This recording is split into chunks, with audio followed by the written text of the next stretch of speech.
ओं मुनित्रयं नमस्कृत्य तदुक्तिः परिभाव्य च वैयाकरणसिद्धान्तकौमुदीयं विरच्यते।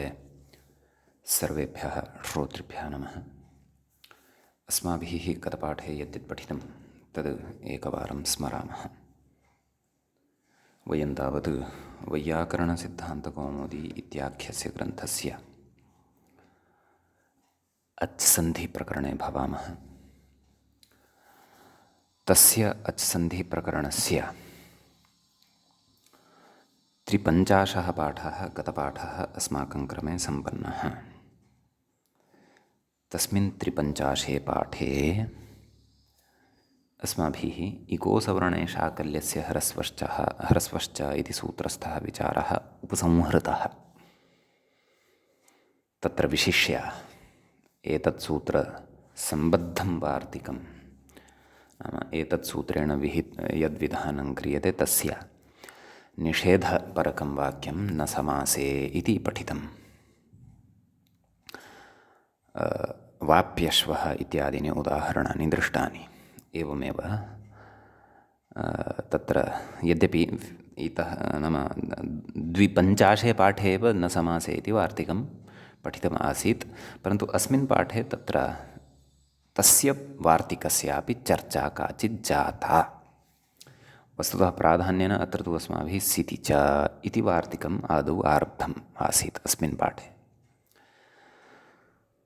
पार्श्वम् इत्यादिषु प्रकृतिभावः न भवति सितिप्रत्यये परतः, किञ्च तत्रैव सिन्नित्यसमासयोः शाकलप्रतिषेधः इति यद्वार्तिकं पठितं तत्र नित्यग्रहणं भाष्ये प्रत्याख्यातम् इति कश्चन विचारः व्याख्यात्रा अस्माकं पुरतः आनीय उपस्थापितः।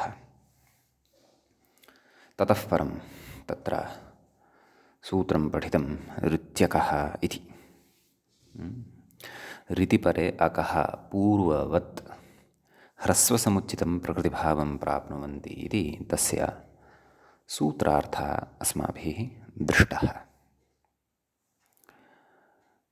पदान्तग्रहणम् अत्रापि सम्बध्यते इति कृत्वा आर्च्छत् इत्यस्मिन् प्रयोगे तत्र प्रकृतिभावः ह्रस्वसमुच्चितः प्रकृतिभावः न भवति, अन्यथा अऋच्छत् इति अनिष्टप्रयोगः अत्रापि भवति स्म। तन्मा भूत् इति एतदर्थं तत्र पदान्ताः इति उच्यते। नाम पदान्ताः अकः एव, किञ्च न समासे इति वार्तिकम् अत्र न सम्बध्यते, नाम सः निषेधः अत्र न सम्बध्यते, परन्तु समासे अपि अयं प्रकृतिभावः भवत्येव।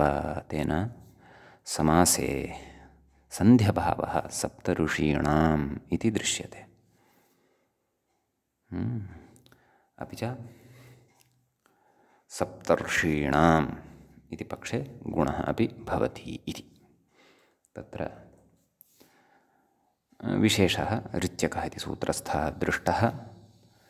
तेनैव उपसर्गाद् इत्यत्र अस्य सूत्रस्य या चर्चा कृता आसीत्, ऋतिसवर्णेरुवा लितिसवर्णेलुवा इति सूत्रपठनवेलायामपि या चर्चा अस्मिन् विषये विहिता आसीत् सापि चर्चा अस्माभिः स्पष्टीकृतैव। विशेषस्तु तत्तत्सूत्रं प्रति गत्वा भवद्भिः श्रोतृभिः तत्र दृष्ट एव स्यात् इति अहं भावयामि। एतावान् विशेषः 53 गते पाठे अस्माभिः पठितः। अधुना अत्सन्धौ प्रकृतिभावस्यास्य प्रकरणस्य 54 पाठः भवति आरब्धः, अथवा 54तमः पाठः। एवं तत्र गतपाठस्य अन्ते व्याख्यायाः पङ्क्तिः इत्थमासीत्, तदभावे तु आदुगुणः इति गुणेरपरत्वे सप्तर्षीणाम् इति भवति इति। इतः अग्रे अस्माभिः इदानीं प्रवेष्टव्यं वर्तते। कथयति अथ इति आरम्भार्थे प्रयुज्यमानम् अव्ययम् अथ प्लुतप्रगृह्याः इति सूत्राकाङ्क्षितप्लुतप्रगृह्ययोर्मध्ये प्रथमोपात्तप्लुतप्रकरणमारभते इति। प्लुतप्रगृह्याः अचिनित्यम् इति खलु उक्तं। प्लुताः प्रगृह्याश्च ये भवन्ति ते अचिपरतः नित्यतया प्रकृतिभावं प्राप्नुवन्ति इति। समीचीनं। परन्तु के प्लुताः कैश्च विधीयते तद्विधानमिदानीम् आरभ्यते। तर्हि आदौ प्लुतप्रकरणम् आरभ्यते, ततः परं प्रगृह्यप्रकरणम् आरप्स्यते। प्रकरणद्वये अपि प्लुताश्रितं प्रकृतिभावं वयं चर्चयिष्यामः। अग्रे च प्रगृह्याश्रितं प्रकृतिभावं वयं ज्ञास्यामः। तत्र पश्यन्तु, पुनः मया पङ्क्तेः भावार्थः भवतां कृते उक्तः। पङ्क्तिगतशब्दान् आदाय अपि तेषाम् अर्थं पुनः पश्यन्तु। अथ प्लुतप्रगृह्याः इति सूत्राकाङ्क्षितप्लुतप्रगृह्ययोर्मध्ये, नाम प्लुतप्रगृह्य अचिनित्यम् इत्यत्र इति सूत्रेण आकाङ्क्षितौ यौ भवतौ द्वौ कौ प्लुतौ प्रगृह्यौ च प्लुतः प्रगृह्यश्च। यतः प्लुतस्य तेन किमपि कार्यं क्रियते, प्रगृह्यस्य च तेन किमपि कार्यं क्रियते, परन्तु प्लुतः आदौ तस्य कृते लभ्येत खलु। एवमेव प्रगृह्यसंज्ञकोऽपि तस्य कृते आदौ लभ्येत खलु, अन्यथा कथम्। तर्हि तत्र तदेव तस्यैव स्पष्टीकरणम् अत्र क्रियते। कथयति प्रथमोपात्तप्लुतप्रकरणं। तत्र प्लुतप्रगृह्याः इत्युक्तं। प्रथमतया तत्र कः पठितः? प्लुत इति पठितः, प्लुतप्रगृह्याः इति पदे। अतः क्रमशः तत्र आदौ प्लुतमेव आचक्षाणः व्याचक्षाणः वर्तते अग्रिमैः सूत्रैः ग्रन्थकारः। तदर्थम् अस्माभिः अधुना अष्टमाध्यायः अस्ति प्रवेष्टव्यः। अष्टमाध्याये आदौ तत्र कश्चन अधिकारः पठनीयः, तदनन्तरं प्लुतविधानं पठनीयं। स च अधिकारः इत्थं भवति: वाक्यस्य टेः प्लुत उदात्तः इति। अष्टमाध्यायः द्वितीयः पादः 82तमं सूत्रम् इदं भवति, अधिकारसूत्रम्। कथयति इत्यधिकृत्य इति, नाम अयम् अधिकारः वर्तते, अधिकारसूत्रं वर्तते। अधिकारस्य च स्वदेशे फलशून्यत्वम् उत्तरोत्तरम् अधिकारलक्षणम् इति उक्तमेव। लक्षणम् अथवा अधिक्रियते अनेन इति अधिकारः इत्यपि क्वचित् पठितमासीत्। समीचीनम्। पदच्छेदं पश्यन्तु। वाक्यस्य इति षष्ठीविभक्तेः एकवचनम् अस्ति। ततः टेः इति अपि षष्ठीविभक्तेः एकवचनम् एव अस्ति। प्लुतः इति तृतीयं पदं वर्तते। तत्र प्रथमा विभक्तिः एकवचनञ्च वर्तते। समीचीनम्। उदात्तः इति अपि प्रथमाविभक्तेः एकवचनमेव अस्ति। क्व यावच्च अयम् अधिकारः गच्छति इत्यपि खलु जिज्ञासा भवति। तर्हि तत्र वृत्तिकारः कथयति, नाम काशिकायां यदितः ऊर्ध्वम् अनुक्रमिष्यामः वाक्यस्य टेः प्लुत उदात्तः इत्येवं तद्वेदितव्यम् इति ततः अपि पूर्वं कथयति अधिकारोऽयम् आपादपरिसमाप्तेः। नाम तत्र अष्टमाध्यायस्य द्वितीयपादस्य समाप्तिं यावत् वाक्यस्य टेः प्लुत उदात्तः इति अधिकारः याति इति अधिकारः तत्र यावद् अन्तर्भवति इत्यर्थः। सम्यक्। अस्तु, तर्हि व्याख्याता किं कथयति? तत्र पदस्य इति अधिकृतं नाम पदस्य इत्यस्य सूत्रस्य अत्र अनुवर्तनं भवति। तत्र अग्रे कथयति वाक्यस्य टेः पदावयवस्य सूत्रार्थः सम्यक्तया अवगन्तव्यः। नाम वाक्यस्य टेः वाक्यस्य अपि कस्य टेः इति चेत् वाक्ये तु बहूनि पदानि भवन्ति खलु। तर्हि वाक्यस्य टेः पदावयवस्य नाम किमपि पदं तस्य पदस्य अवयवस्य नाम पदावयवभूतः यः टिभागः तस्य टेः प्लुतः भवति, प्लुतविधानं भवति इति। तत्र वाक्यस्य इति षष्ठी खलु श्रूयते, अतः तस्मिन् वाक्ये अपि अन्तिमं पदं गृहीष्यते। तस्य अन्तिमस्य पदस्य यः टिभागः तस्य टिभागस्य प्लुतः भविष्यति। समीचीनम्। तत्रापि तद् अन्तिमं पदं कीदृशं स्यात् इति तु अग्रिमैः सूत्रैः वक्ष्यते। यस्य कस्यापि वाक्यस्य यत्किमपि अन्तिमं पदम् अस्ति तस्य अन्तिमस्य पदस्य टिभागः टिः च कः भवति इति अस्माभिः पूर्वं ज्ञातमस्ति, तत् स्मरन्तु अस्मिन्नेव प्रकरणे अचोन्त्यादिटि इत्यत्र। अतः यस्य कस्यापि वाक्ये विद्यमानस्य अन्त्यस्य पदस्य टि इत्यस्य नाम टेः प्लुतं कुर्याम वा न, तद् अन्तिमं पदं किं भवतु, कीदृशं भवतु, कस्याम् अवस्थायां तत् प्राप्तं भवतु इति तु अस्मिन् अधिकारे यानि सूत्राणि पठितानि तैः सूत्रैः अस्माकं कृते वक्ष्यते। समीचीनम्। अतः तत् सर्वमग्रे ज्ञास्यते। सूत्रार्थं जानन्तु भवन्तः, नाम अस्य अधिकारस्य अर्थः कः। नाम इतः अग्रे यद्यद् वक्ष्यते सूत्रैः यद् उच्यते वाक्यस्य टेः प्लुतः उदात्तः इत्येवं तत्र अस्माभिः ज्ञातव्यं। यत्किमपि यस्य कस्यापि अग्रे विषयस्य अस्माभिः पठनं करिष्यते तत् प्लुतविधानं वाक्यस्य टेः भवति, स च उदात्तः भवति इति ज्ञातव्यं। तदेव व्याख्यात्र उच्यते वाक्यस्य टेः पदावयवस्य, वाक्यस्य पदावयवस्य टेः प्लुतः भवति इति अन्वयः तत्र कर्तव्यः व्याख्यातुः पङ्क्तेः। सः च उदात्तः भवति इत्यर्थः, नाम तस्य उदात्तसंज्ञा भवति इति तत्र अस्माभिः अर्थः ज्ञातव्यः इति। समीचीनम्। ततः अग्रे कथयति। किं कथयति तत् पश्यन्तु। अत्र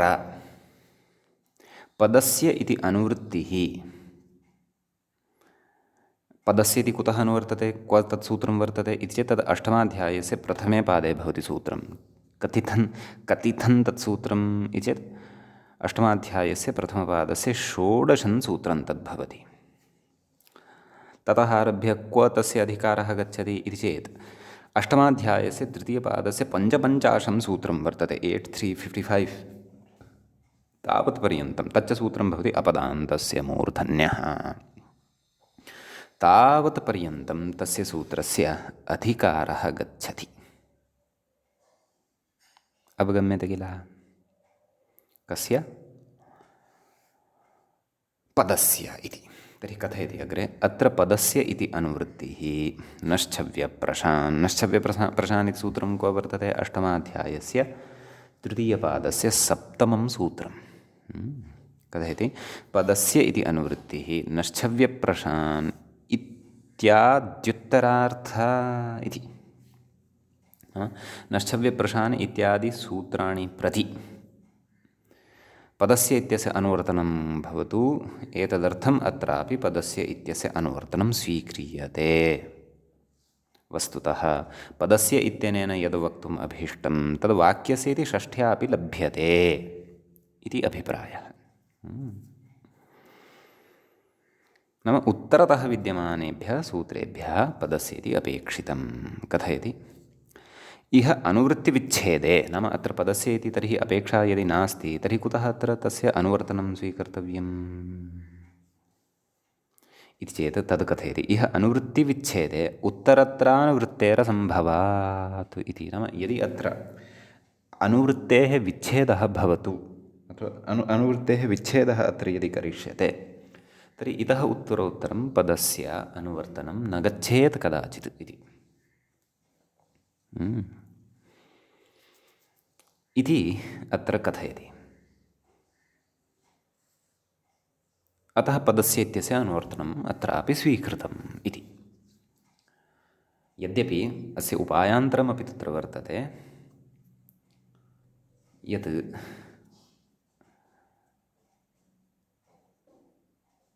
पदस्य इति अनुवर्तनं तु मण्डूकप्लुत गत्या अपि अग्रे गन्तुं शक्नोति एव, परन्तु तत्र एवं समाधानत्वेन उच्यते मण्डूकप्लुतगत्या अनुवर्तनस्य का अपेक्षा। मण्डूकप्लुतिन्यायः कश्चन भवति, नाम अनुवृत्तयः दूरादपि मण्डूकवत् कूर्दनं कृत्वा मध्ये कानिचन सूत्राणि विहाय अग्रिमं सूत्रं प्रति आयान्ति इति। इतः पूर्वं व्याख्यासु क्वचित् पठितं न ज्ञायते, परन्तु मूले अग्रे पुनः पुनः मुहुर्मुहुः पठिष्यते, तत्रैव स्पष्टीभविष्यति। नाम अनुवृत्तिविषये मण्डूकप्लुतगतिन्यायः अपि कश्चन वर्तते। यथा प्रथमं सूत्रं वर्तते, तस्मात् साक्षात् पञ्चमं सूत्रं प्रति तस्मात् सूत्रात् कस्यचित् पदस्य अनुवर्तनम् अपेक्ष्यते, परन्तु मध्ये यानि सूत्राणि विद्यमानानि वर्तन्ते तेषु तस्य पदस्य अनुवर्तनं मा भूत्।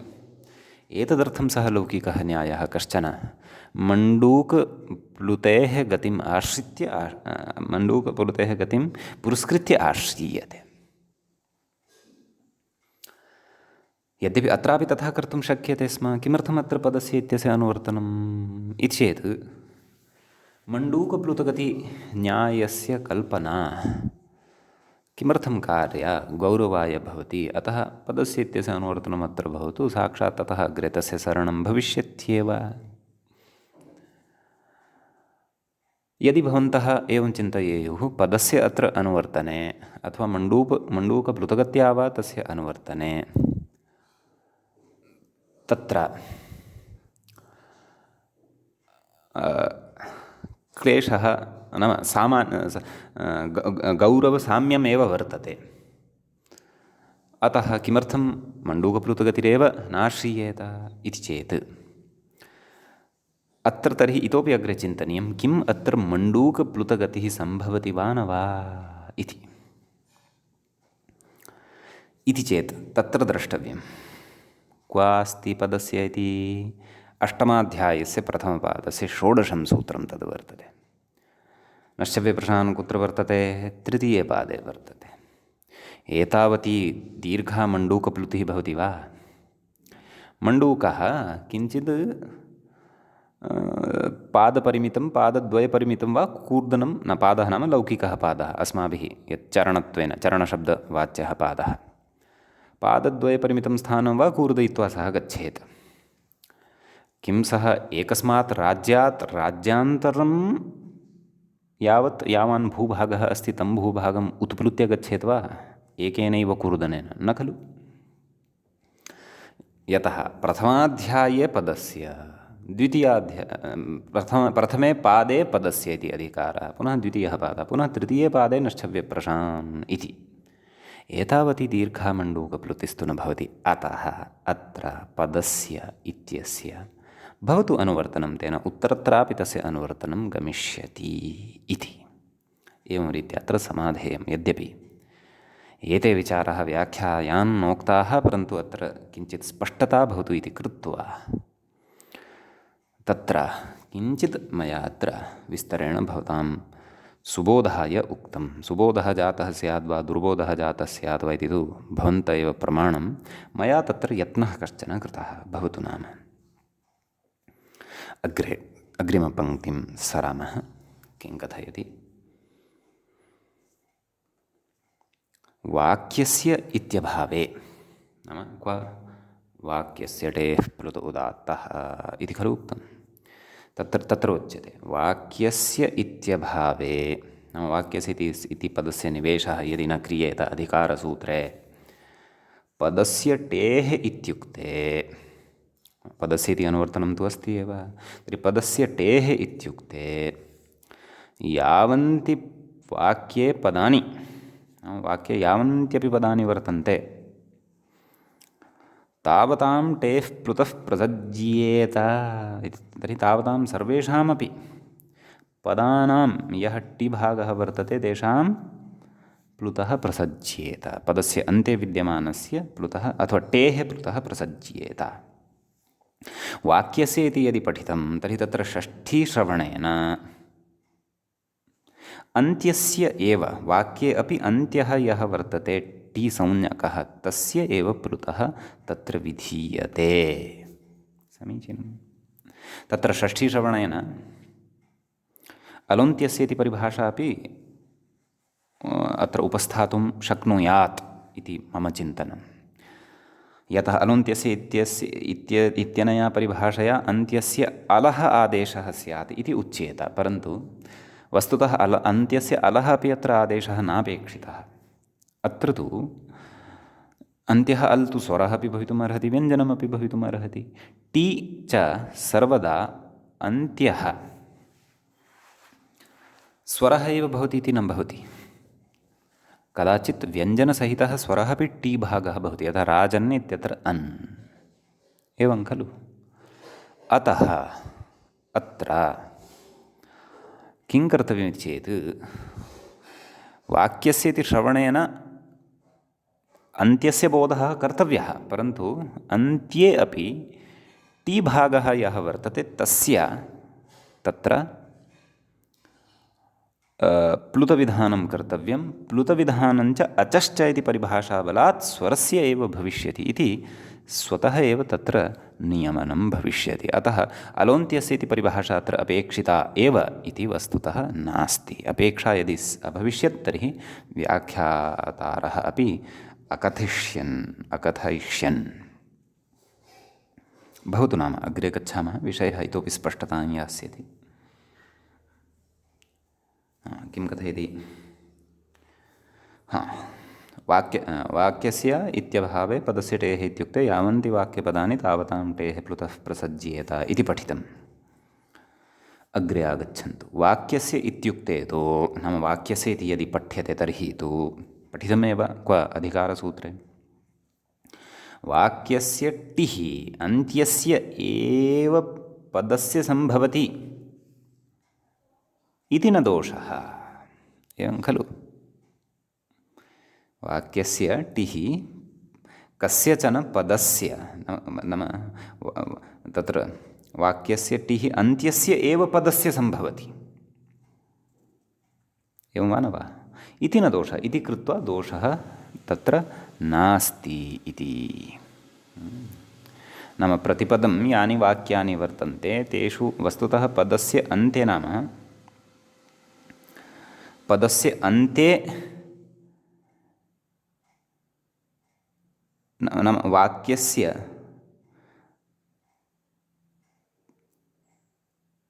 टिः नाम टी भागः यः वर्तते सः अन्त्यस्य एव पदस्य सम्भवति इत्युच्यते, परन्तु तथा कथम् उच्यते? अस्यां पङ्क्तौ किञ्चित् चिन्तनम् अपेक्षितम्। यतः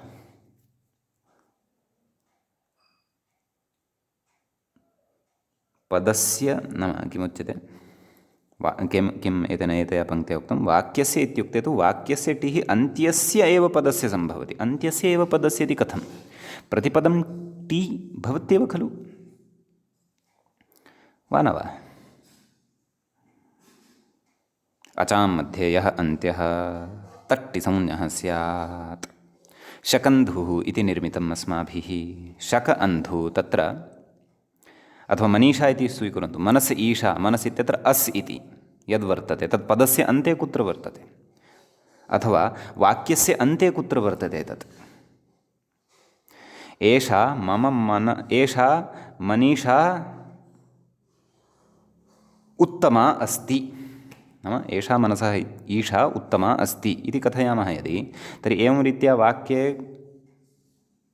उच्यमाने तत्र वाक्यस्य टिः अन्त्यस्य एव पदस्य इति नास्ति खलु, तत्तु समस्तपदस्य अन्तः टी भागः अस्ति तत्र। अतः व्याख्यातुः एषा पङ्क्तिः किञ्चित् चिन्तनीया इति मम भाति। एवं खलु, तत्र वस्तुतः एवं वक्तव्यं, नाम वाक्यं यद् वर्तते तस्मिन् वाक्ये यानि पदानि वर्तन्ते तत्र अन्त्यं यत् पदम् अथवा उत्तरोत्तरं यानि सूत्राणि पठ्यमानानि अस्माभिः वर्तन्ते तैः येषां वाक्यानां पदस्य अन्ते प्लुतविधानत्वम् उच्यमानं वर्तते, येषाम् अन्ते ये टी संज्ञकाः वर्णाः सन्ति तेषां प्लुतः भवति, ते प्लुताः भवन्ति इति अग्रिमसूत्राणां पठनेनपि विषयः स्पष्टः भविष्यति इति। अन्यथा एषा या पङ्क्तिः या उच्यमाना अस्ति व्याख्यात्रा तत् किञ्चित् संशये, नाम अहं संशयं कुर्वे, वाक्यस्य इत्युक्ते तु वाक्यस्य टिः अन्त्यस्य एव पदस्य सम्भवति इति न दोषः, तथा कथं भोः? किम् एषा मनीषा उत्तमा अस्ति इत्यादिषु वाक्येषु मनीषा इति शब्दः किं वाक्यस्य अन्ते अस्ति, मनीषा इति पदं किं वाक्यस्य अन्ते प्रयुक्तं वा? न खलु। पुनः मनीषा इत्यत्रापि तत्र मनस् इति यत् समस्तपदे यत् पूर्वपदं वर्तते मनस्, तस्य अस् इति टिसंज्ञकत्वेन अस्माभिः स्वीकृतः वर्तते एव। अतः व्याख्यात्रे अहं साक्षात् आक्षिपन् नास्मि, कदाचित् अस्यां पङ्क्तौ उक्तः विषयः किं स्वारस्यं भजते तद् कदाचित् अग्रे स्पष्टतां गच्छेत्। सद्यः तु मतानुसारम् अथवा पङ्क्तेः अनुसारं वयं सामान्येन पङ्क्तेः समन्वयनं कृत्वा अग्रे गच्छामः। किं कथयति?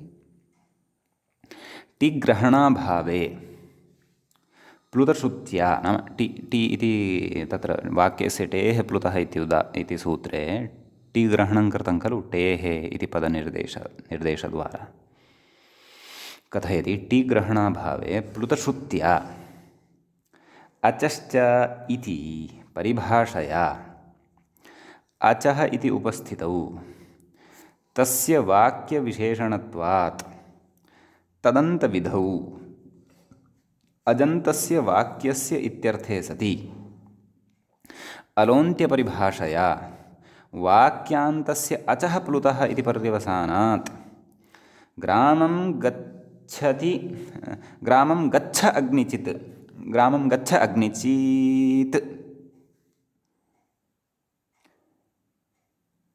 इति इत्यादि हलन्तवाक्येषु प्लुतो न स्यात् इति। अवगतः वा विषयः? नाम टेः इति यदि नोच्येत तदा एषः इदम् उच्यते। तर्हि सूत्रं कथं स्यात्? वाक्यस्य प्लुतः उदात्तः इति। तर्हि अचश्च इति परिभाषा तु उपतिष्ठते एव, यतः प्लुत इति श्रवणानन्तरमेव सा परिभाषा अत्र उपतिष्ठते। या च परिभाषा अस्माभिः परिभाषाप्रकरणे पठिता। अतः इति परिभाषया अचः इति उपस्थितौ तस्य वाक्यविशेषणत्वात्, कस्य? अचः इत्यस्य वाक्यविशेषणत्वं स्यात्। नाम अचः वाक्यस्य इत्यनयोः विशेषणविशेष्यभावः स्यात्। कथयति? तदन्तविधौ अजन्तस्य वाक्यस्य इत्यर्थे सति। तर्हि एतादृशः अर्थः लप्स्यते। एतादृशः अर्थः यदि लब्धः तर्हि अलोन्त्यपरिभाषया, अलोन्त्यस्य इति परिभाषा पूर्वं पठिता एव। कथयति? वाक्यस्य अन्त्यस्य अचः प्लुतः, नाम वाक्ये यः अन्त्यः अच् वर्तते तस्य एव प्लुतः इति पर्यवसानात्, नाम एतादृशस्य अर्थस्य लाभात् प्रयोगः अस्ति। ग्रामं गच्छ अग्निचीत् इत्यादि हलन्तवाक्येषु प्लुतः न स्यात्। नाम अग्निचित् इत्यत्र टी कः? इत्। तत्र स्वर अच्कः इ तस्य खलु प्लुतः विधीयते, परन्तु तस्य प्लुतः न स्यात्। कुतः? यतः अग्निचित् इत्यत्र अन्त्यः अच् नास्ति। अन्त्यः कः वर्तते? अन्त्यः त अस्ति। त च यः वर्तते सः न स्वरः, तत्तु व्यञ्जनं। व्यञ्जनानां च प्लुतविधानं न भवति। कुतः? अचश्च इति परिभाषायाः उपस्थितेः। टी ग्रहणे सति तु अग्निचित् इत्यत्र यत्र अन्ते व्यञ्जनम् अस्ति, अन्ते व्यञ्जने सत्यपि तत्र टी भागः यः वर्तते, अचोन्त्यादिटि इत्यनेन यः ज्ञायते इत् इति, तत्र यः अच् तस्य प्लुतविधानं भवति इति अस्माकं संज्ञानं तत्र स्फुटतया भवति इत्यर्थः। तदेव अग्रे कथयन् अस्ति। टिग्रहणे तु तत्सामर्थ्यादेव टिना अचो विशेषणत्वात्, नाम टी इत्यनेन सह अचः इत्यस्य विशेषणत्वे सति टेः अवयवस्य अचः, नाम टी इत्यस्य अवयवः यः अस्ति अच्, सः अन्त्यः वा भवतु अथवा अन्त्यात् व्यञ्जनात् प्राक्तनः वा भवतु, प्लुतः इत्यर्थः लभ्यते इति न दोष इति भाष्ये स्पष्टम्। अतः भाष्ये एवं रीत्या टी ग्रहणस्य तत्र प्रयोजनम् उक्तं वर्तते, यच्च अस्माभिः अत्रापि यथावत् अवगन्तव्यम्। एवं खलु इति कश्चन अत्र विशेषः उक्तः वर्तते। अग्रे यत् सूत्रं वयम् अग्रे पठन्तः स्मः खलु, प्रत्यभिवादे शूद्रे इत्यादीनि यानि सूत्राणि अग्रे अस्माभिः पठनीयानि सन्ति, तेषु सूत्रेषु वाक्यस्य टेः प्लुत उदात्तः इति अधिकारः कथं श्रूयते, किञ्च अस्य स्फुटं, किञ्च अस्य प्रयोजनमिति इतोपि स्फुटतया ज्ञातं भविष्यति। एतावता तु तत्र व्याख्यात्रा वाक्यस्य टेः इत्यादि सूत्रे सर्वेषां पदानां तत्र चारितार्थ्यम् उक्तं। वाक्यस्य इति कुतः, टेः इति कुतः इत्यादि, तत्र पदस्य इति अनुवर्तनं च कुतः इत्यादि सर्वं बोधितं। समीचीनम्। इदानीं वयम् अग्रे गच्छामः। किं कथयति? इत्यधिकृत्य इति तस्य व्याख्याने कथयति व्याख्याता प्लुतविधयः आरभ्यन्ते इति शेषः इति। नाम एवं रीत्या सूत्रम् उक्त्वा अधिकारं कृत्वा इतः अग्रे प्लुतविधयः नाम प्लुतविधायकानि सूत्राणि आरभ्यन्ते इति अस्य अर्थः ज्ञातव्यः अधिकारसूत्रस्य इति, नाम इत्यधिकृत्य इति वचनस्य इति। अयम् अधिकारः क्व यावत् गच्छति इति च भवतां कृते उक्तमेव। समीचीनम्। ततः अग्रे कथयति, सूत्रमिदानीं पठनीयम् अस्ति अस्माभिः, सूत्रे प्रवेष्टव्यं वर्तते। प्लुतविधायकं सूत्रम्। एतावता तु अस्माभिः अधिकारसूत्रमेव पठितम्। इतः अग्रे प्लुतविधायकं सूत्रम् अस्ति पठनीयं। तत्र कथयति,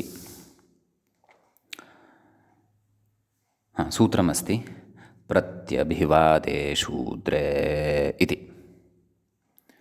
सूत्रे द्वे पदे स्तः।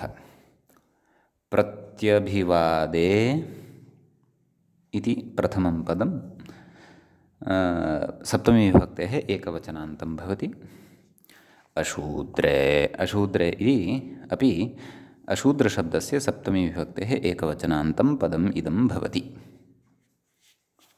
समीचीनम्। किं किम् अत्र अनुवृत्त्या लभ्यते तद्द्रष्टव्यम्।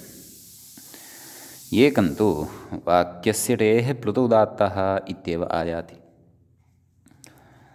ततः पदस्य इत्यपि अस्ति एव अधिकारद्वयम्। अन्यत् सर्वम् अत्रैव वर्तते। तदेव व्याख्याता कथयति, पश्यन्तु, वाक्यस्य टेः प्लुत उदात्तः इत्यधिकृतम् अशूद्रे इति छेदः, नाम तत्र पूर्वरूपं जातं वर्तते। क्व? सूत्रे प्रत्यभिवादे अशूद्रे केन सूत्रेण भवद्भिः पूर्वरूपविधानं पठितं खलु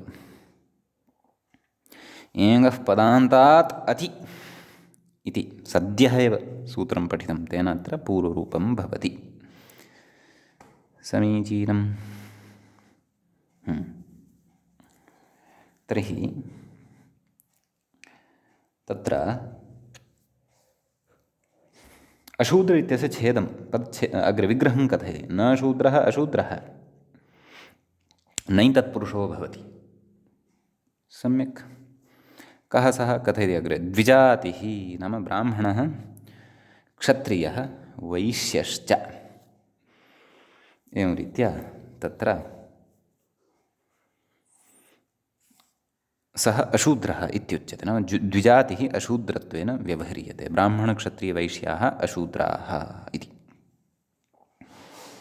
समीचीनम् अग्रे कथयति तद्विषयः प्रत्यभिवादः नाम द्विजातिविषयः प्रत्यभिवादः अथवा अशूद्रविषयः प्रत्यभिवादः इति प्रत्यभिवादशब्दस्य अर्थं कथयति अग्रे किं कथयति विधिवत् अभिवादयमानं प्रति विधिवत् आशीर्वचनं यः अस्माकं विधिवत् नाम शास्त्रीया या अभिवादनप्रक्रिया उक्ता वर्तते ताम् अभिवादनप्रक्रियाम् आश्रित्य अथवा पुरस्कृत्य यः विधिवत् अस्माकम् अथवा कस्यचित् आचार्यादिकस्य अभिवादनं करोति तम् अभिवादयमानं प्रति विधिवत् आशीर्वचनं नाम तस्य कृते तथैव शास्त्रोक्तरीत्या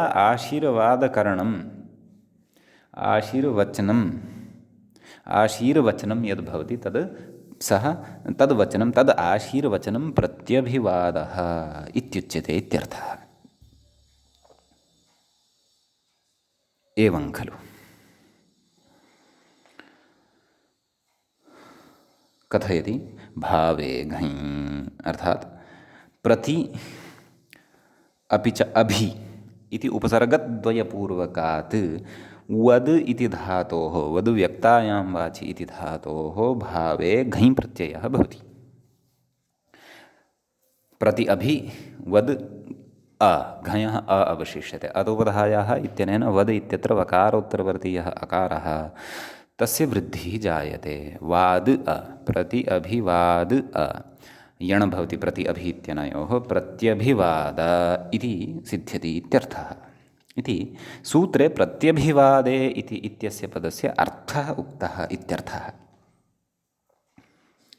समीचीनं ततः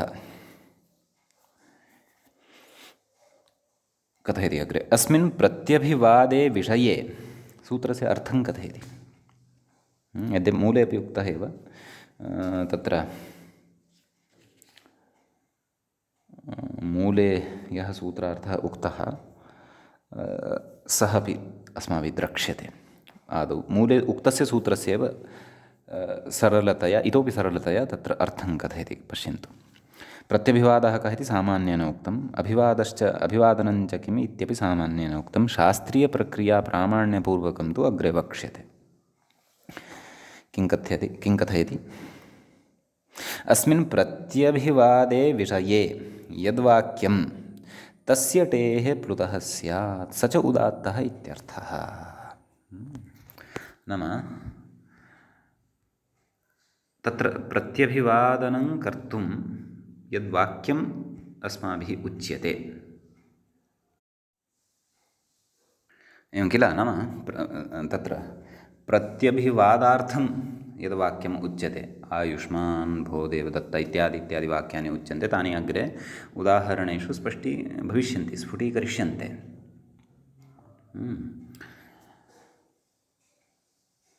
तादृशे विषये गम्यमाने नाम प्रत्यभिवादे विषये यद् वाक्यं भवति तस्य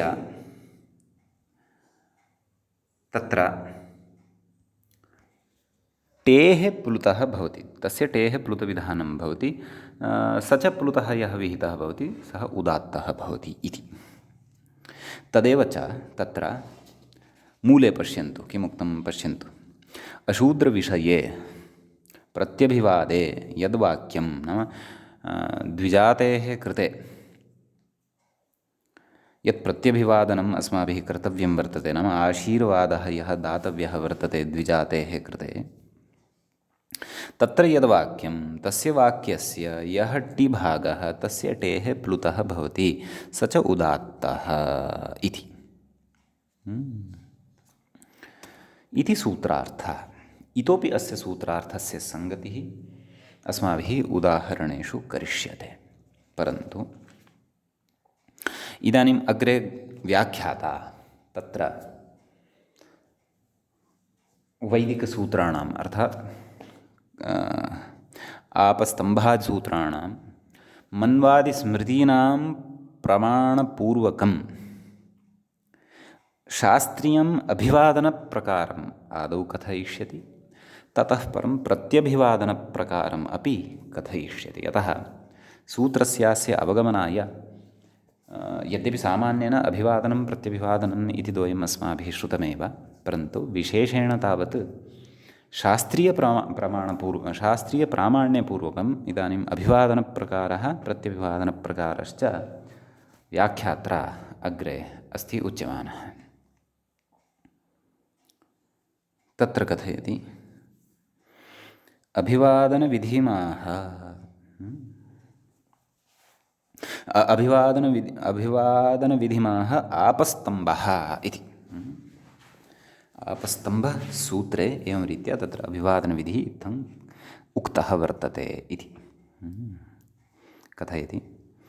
दक्षिणं बाहुं श्रोत्रसमं प्रसार्य, अस्माकं दक्षिणबाहुः नाम अस्माभिः अस्माकम् आचार्यस्य कृते पित्रे वा अन्येभ्यः वा यदि अभिवादनं कर्तव्यं तर्हि तस्य अयं प्रकारः।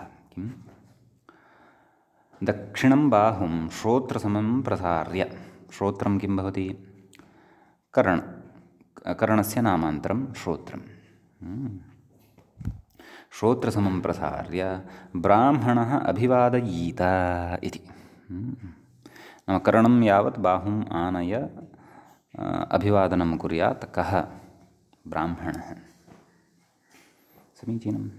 अग्रे उरस्समं राजन्यः। उरः नाम वक्षस्थलम्। उरस् शब्दः भवति नपुंसकलिङ्गे, उरः उरसि उरांसि एवं रीत्या रूपाणि भवन्ति। कथयति उरस्समं राजन्यः। राजन्यः नाम क्षत्रियः।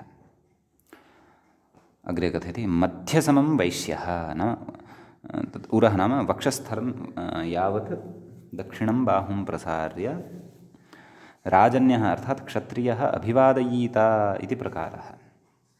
एवमेव मध्यसमं वैश्यः इति नाम शरीरस्य मध्यभागं यावदेव हस्तं प्रसार्य वैश्यः अभिवादयीत नाम अभिवादनं कुर्यात् इति। नीचैः शूद्रः। शूद्रः तत्र हस्तौ नोत्थापयेत्, अप्रसार्यैव अभिवादनं कुर्यात् इति अर्थः। प्राञ्जलिः इति नाम तदेव हस्तयोः प्रकृष्टाम् अञ्जलिम् इव निर्माय, प्रकृष्टा अञ्जलिः यस्य अथवा प्रगता अञ्जलिः यस्य सः प्राञ्जलिः अथवा प्रगता एषा अञ्जलिः प्राञ्जलिः इति अपि तत्र वक्तुं शक्यते। विशेषेण तत्र प्राञ्जलिशब्दः प्राञ्जलः इति तु दृश्यते। सरलः अयम् अभिप्रायः स्यात्। प्राञ्जलिः इत्यस्यापि अयमपि अर्थः अत्र गृहीतुं शक्यः इति चिन्तयामि। नाम विनम्रभावेन इति। नाम सः ब्राह्मणः, सः राजन्यः, सः वैश्यः, सः शूद्रो वा प्राञ्जलिः स्यात्। विनम्रभावेन अभिवादनं कुर्यात्। एवं रीत्या तद्वर्णाय तथा तथा हस्तोत्थापनपूर्वकम्। कथयति तिष्ठन् प्रातरभिवादम् अभिवादयति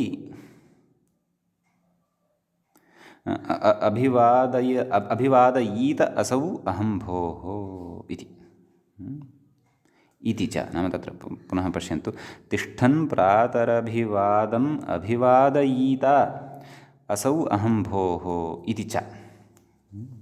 असौ इति स्वनामनिर्देशः अभिमतः इति, नाम असौ इत्यस्य स्थाने स्वनाम वक्तव्यम्।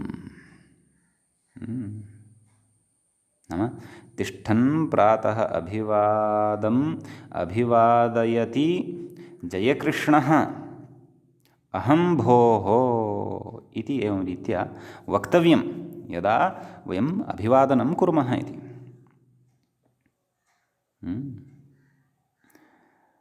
अभिवादयति जयकृष्णः अहं भो, अथवा अभिवादयति अमुकः, यस्य यथा यथा नाम भवति एवं रीत्या वक्तव्यम्। असौ इति यत् उक्तं तत्र आपस्तम्भे इति यद् उक्तं तत्र असौ इत्यस्य स्थाने स्वस्य नाम्नः निर्देशः अभिमतः नाम निर्दिष्टः वर्तते इत्यर्थः। अग्रे कथयति, देवदत्तोऽहं भोः इति ब्रुवन् अभिवादम् आशीर्वचनं तदेव यत् पूर्वम् आपस्तम्भस्य वाक्यमुक्तं खलु, किं तिष्ठन् प्रातरभिवादम् अभिवादयति अभिवादयीत असौ अहं भोः इत्यत्र समन्वयनं कुर्वन् अस्ति, नाम कथम् अभिवादनं कर्तव्यम् इत्यर्थः।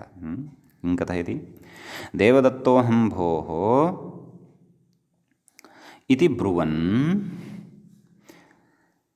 देवदत्तोऽहं भोः नाम इति कथयन् अभिवादम् अर्थात् आशीर्वचनम् अभिवादयीत वक्तव्यत्वेन विज्ञापयेत् इति।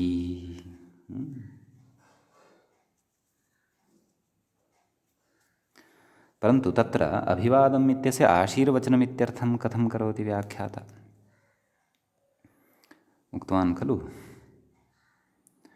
देवदत्तोऽहं भोः इति ब्रुवन् अभिवादम् अर्थात् आशीर्वचनम् अभिवादयीत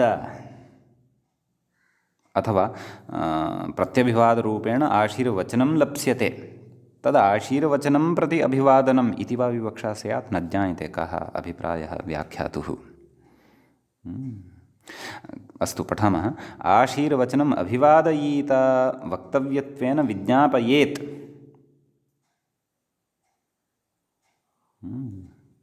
आशीर्वचनम् इति तु वक्तुं न शक्यते।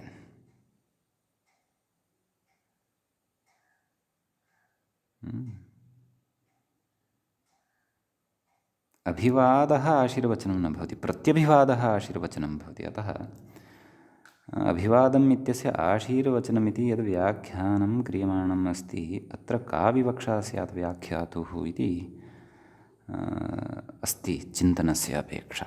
भवतु।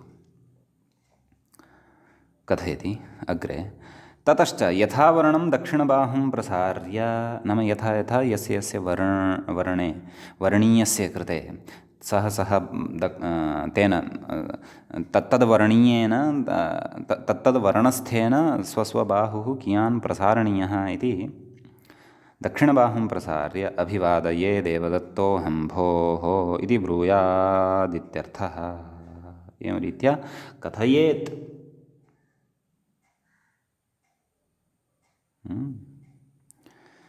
अयम् अभिवादनप्रकारः, एषः अभिवादनप्रकारः वर्तते। अस्तु, आपस्तम्भसूत्रगतः अभिवादनप्रकारस्तु अवगतः, परन्तु व्याख्यात्रा या व्याख्या कृता खलु, देवदत्तोऽहं भोः इति ब्रुवन् अभिवादम् आशीर्वचनम् अभिवादयीत इत्यत्र तत्र किञ्चित् चिन्तनीयम् इति मम भाति। एवं खलु, अभिवादः आशीर्वचनं भवति वा प्रत्यभिवादः आशीर्वचनं भवति। अत एव उपरि उक्तवान् किं तद्विषयः प्रत्यभिवादः। अग्रे कथयति, विधिवत् अभिवादयमानं प्रति विधिवत् आशीर्वचनं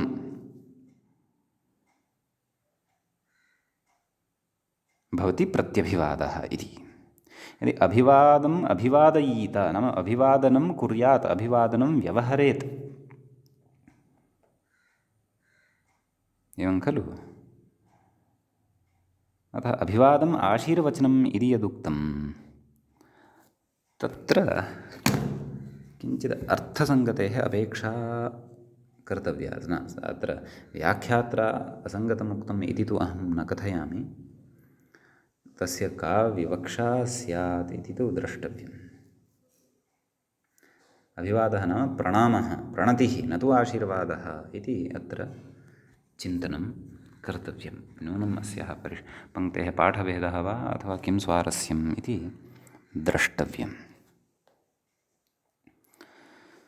अस्तु, भवतु नाम। तर्हि एवं रीत्या तत्तद्बाहुं प्रसार्य तत्र अभिवादनं कर्तव्यम् इति तत्र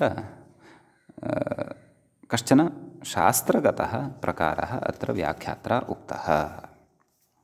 इदानीम् अग्रे कथयति व्याख्यायां, पश्यन्तु। प्रत्यभिवादनप्रकारस्तु मनुना दर्शितः। महर्षिणा मनुना प्रत्यभिवादनस्य अपि प्रकारः एवम् उक्तः वर्तते। कथम्? आयुष्मान् भव सौम्येति विप्रोवाच्योऽभिवादने अकारश्चास्य नाम्नोऽन्ते वाच्यः पूर्वाक्षरः प्लुतः इति। अस्य मनोः श्लोकस्य इदानीम् अग्रे व्याख्यानं करोति व्याख्याता।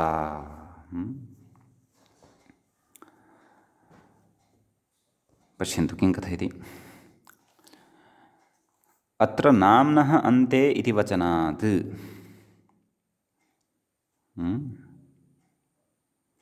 कारिकायां श्लोके पश्यन्तु किमुक्तम्। अकारश्च नाम्नः अन्ते इति उक्तं खलु। नाम्नः अन्ते इति वचनात् आयुष्मान् भव सौम्य। श्लोकस्य प्रथमायां पङ्क्तौ पश्यन्तु, आयुष्मान् भव सौम्य इति उक्तं खलु। इत्यनन्तरम् अभिवादयमानस्य नाम सम्बुध्यन्तं प्रयोक्तव्यम् इति स्मृत्यन्तरसिद्धम् अनुगृहीतं भवति इति। एवं खलु प्रत्यभिवादनप्रकारः एषः। तत्र आयुष्मान् भव सौम्य इति विप्रः वाच्यः अभिवादने। नाम एवं रीत्या कश्चन विप्रः यदि अभिवादनं कुर्वन् अस्ति तस्य कृते एवं वक्तव्यं। किं वक्तव्यम्? आयुष्मान् भव सौम्य। तर्हि तत्र नाम यदा एवं रीत्या प्रत्यभिवादनं वयं करिष्यामः कस्मैचित् विप्राय अथवा कस्यचित् विप्रस्य, तत्र कथयति आयुष्मान् भव सौम्य इत्यनन्तरं पङ्क्तिं पश्यन्तु व्याख्यातु। नाम एतस्मात् अनन्तरम् अभिवादयमानस्य नाम येन अभिवादनं क्रियमाणं वर्तते तस्य नाम वक्तव्यं। यथा अहं जयकृष्णः अभिवादनं कुर्वन् अस्मि, मम कृते अहं विप्रः अस्मि, द्विजातिः अस्मि, मम कृते आशीर्वादः यदि दातव्यः तर्हि आयुष्मान् भव सौम्य। एतदनन्तरं मम नाम वक्तव्यम्, आयुष्मान् भव सौम्य जयकृष्ण। एवं खलु। तर्हि तस्य यथा अभिवादयमानः कः? अहं, यः अभिवादनं कुर्वन् अस्ति। अभिवादयमानस्य सम्बुध्यन्तं प्रयोक्तव्यं। नाम सम्बोधनान्तं तस्य नाम वक्तव्यम् इत्यर्थः। इति स्मृत्यन्तरसिद्धम् अनुगृहीतं भवति। नाम अन्यस्याः स्मृतेः इदम् अनुगृहीतं भवति। यद्यपि मनुस्मृतौ तथा नोक्तम् इति कथयति। मनुस्मृतौ तु उक्तौ मनुस्मृतौ तु एवम् उक्तं यत् कश्चन विप्रः अभिवादनं करोति तर्हि तस्य प्रत्यभिवादये आयुष्मान् भव सौम्य इति वक्तव्यम् इत्यर्थः।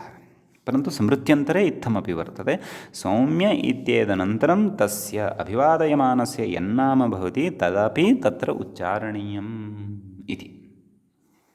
समीचीनम्। कथयति अस्य नाम्नः अन्ते अकारश्च वाच्यः प्रयोज्यः इति।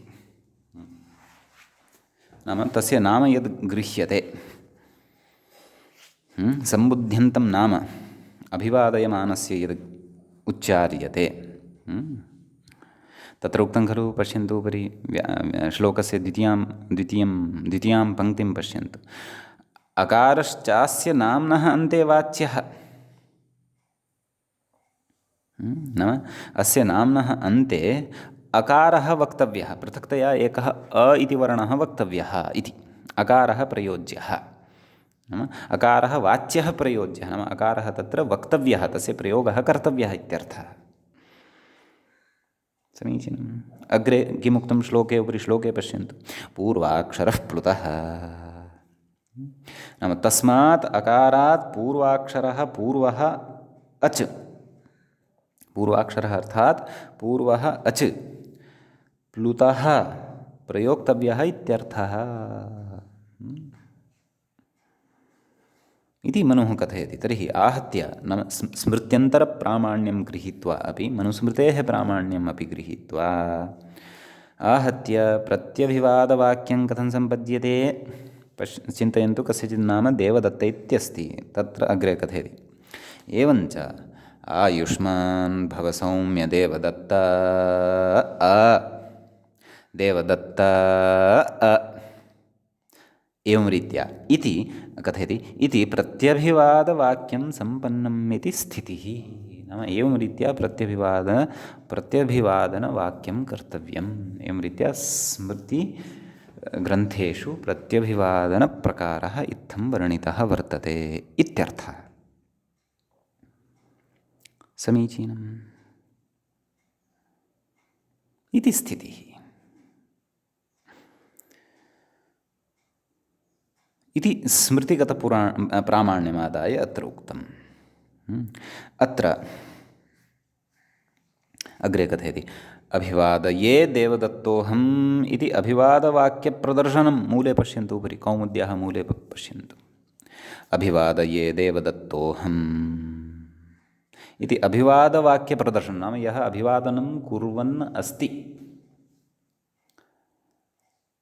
तस्य अभिवादनवाक्यस्य इदं प्रदर्शनं वर्तते। सम्यक् कथयति। भोः इत्यस्य अपि उपलक्षणम् इति, नाम तत्र एतद्वाक्यं भोः इत्यस्यापि उपलक्षणं नाम ज्ञापकं भवति इति। समीचीनं। नाम एवं रीत्या अभिवादनवाक्यं यद् उच्यते तद्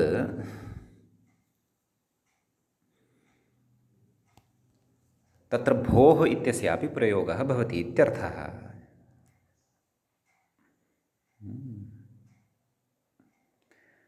उपलक्षणं नाम एकपदेन तदर्थ अन्यपदार्थकथनं, नाम तदर्थात् अन्यस्य कस्यचित् पदस्यापि अर्थकथनम् उपलक्षणं भवति। नाम एतावता वाक्येन भोः इत्यपि तत्र सम्बोधने प्रयोक्तुं शक्यते इति। तत्र अभिवादवाक्यं यद् अस्ति, अभिवादये देवदत्तोऽहम्, तत्र यस्य कृते अभिवादनं क्रियमाणं वर्तते तस्य सम्बोधनत्वेन तत्र भोः इत्यपि प्रयोक्तुं शक्यते, प्रयुज्यते च। अतः एव पूर्वम् उक्तं खलु आपत्स्तम्भसूत्रे, सूत्रस्य प्रामाण्यं प्रदाय देवदत्तोऽहं भोः, अभिवादये देवदत्तोऽहं भोः इत्यपि वक्तुं शक्यते इत्यर्थः। अग्रे कथयति। आयुष्मान् भव देवदत्त इति प्रत्यभिवादवाक्यप्रदर्शनम्। एवं रीत्या प्रत्यभिवादनवाक्यस्य प्रदर्शनं तत्र मूले उपरि पश्यन्तु, तत्र कृतम् अस्ति। आयुष्मान् भव देवदत्त इति। अत्र श्रुति स्मृति प्रमाणसम्बद्धम् इतोपि चिन्तनं, मूले च चिन्तनम्, अग्रे करिष्यमाणं चिन्तनमादाय अपि केचन अंशाः व्याख्यात्रा वक्तुम् इष्टाः वर्तन्ते। तान् अंशान् वयम् अपि च प्रत्यभिवादे शूद्रे इति सूत्रस्थं च विषयम् आदाय पुनः अग्रिमे पाठे प्रवर्त्स्यामः। अग्रिमपाठे एतत् सूत्रगतः विषयः इतोपि स्फुटः भविष्यति। कानिचन वार्तिकानि अपि अत्र पठनीयानि सन्ति। अद्यतनपाठस्य तु तावत् अत्रैव उपसंहरणं क्रियते। अत्रैव मङ्गलम् आचरामः। मुनित्रयं नमस्कृत्य उक्तिः परिभाव्य च वैयाकरणसिद्धान्तकौमुदीयं विरच्यते इत्येवम्